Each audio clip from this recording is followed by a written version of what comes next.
સરખા મૂળાક્ષર જોડો. આ કયો અક્ષર છે? ગ. ગ એવો બીજો શોધીને જોડો. આવી રીતે પેન્સિલથી જોડવાનો. Very good. ચાલો તન્વીરાબેનને આપો. ચાલ તન્વીરા, આ કયો અક્ષર છે? હા, જોડો.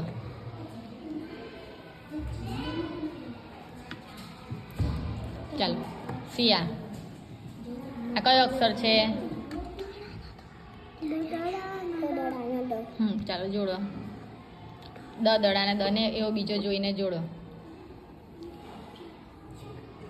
Very good. ચાલો સોનલબેનને આપો. સોનલ, આ કયો અક્ષર છે?